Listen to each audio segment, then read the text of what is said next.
И така, ще бъде нещо, предполагам, като първи нескопосан опит за представяне на така наречения unboxing.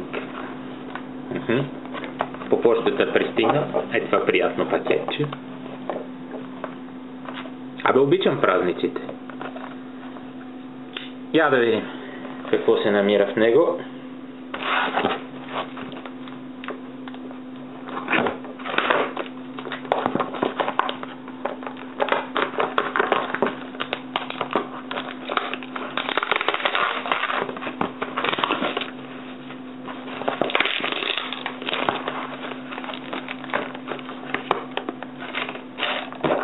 Използваме SockTwitch 2.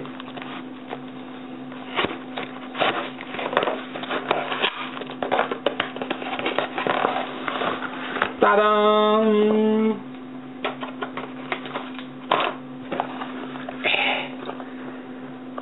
Кога си мечтая да държа такава кутийка в ръцете? Сега не очаквайте някакво супер изгъзено творение от невероятно космическа стомана на Спайдерко, струващо някакви стотици долари. Трябваше ми нож за работа, който да не се страхувам, че ще повредя при по-сериозна употреба, и който същевременно да е не особено скъп, за да не ми е тежко на сърцето, ако го изгубя. След четения по форуми и добри отзиви, се спряхме на това. Не знам дали се вижда. Tenacious. Spyderco Tenacious. Ето кутийката.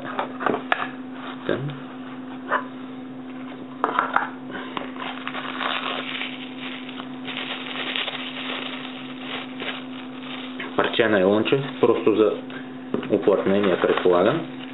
Още едно. И самото ножче.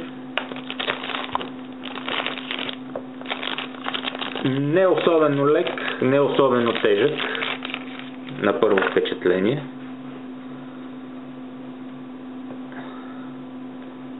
Центрирането не е лошо, има какво да се желае. Около 1 мм дава отклонение странично.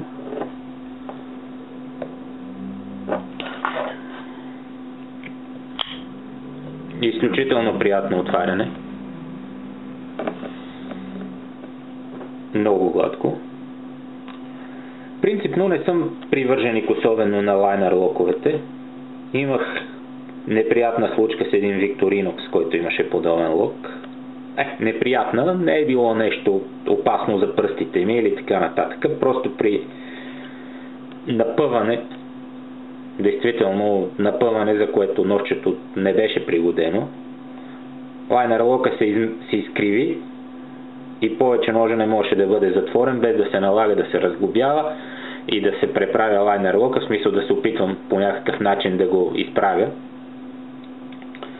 Но при Victorinox това е почти невъзможно. Знаем, че е фанат с нитове, не с торксове, и конструкцията му не предполага никакво разглобяване.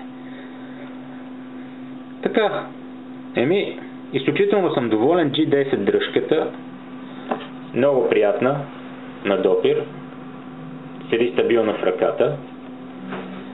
Ножа като обща големина, дължина на острието плюс дръжката, изключително приятен, наистина стабилно. За конструкцията на пръв поглед мога да кажа, че е повече от прилична. Традиционната стомана за нискобюджетния клас на Spyderco 8CR13 Move.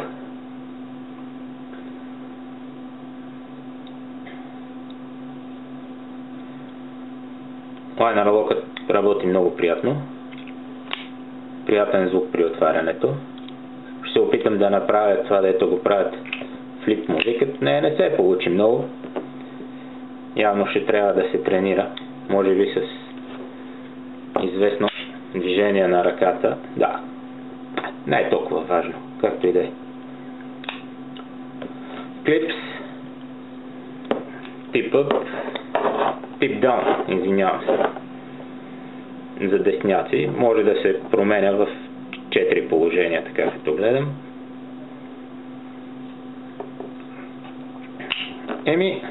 Това е като първи впечатления. Доволен съм.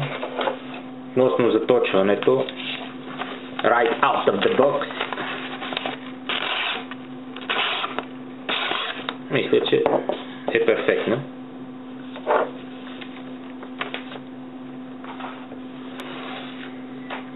Това е.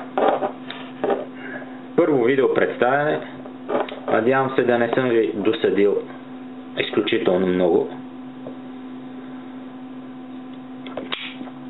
Ще го поизползвам известно време. Все още не съм почнал стабилно да работя зимната си работа. Но след известно време, когато падне малко повече сняг навънка,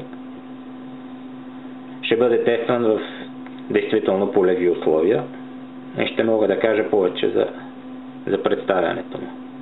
Това беше идеята да го купя, защото Twitch 2, който ми е доста любим нож, е доста по-малък, ето сравнението, и е доста по-нежен. Това е джентълменско ножче, което приляга идеално в джоба на дънките.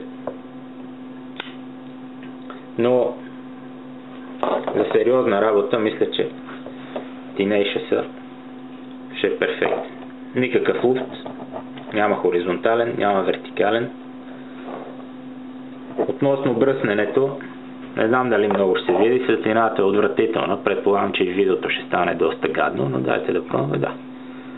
Няма какво да коментираме. Абсолютно успях да си сваля козината. Това е. Това беше представянето от мен. Spyderco Tenacious.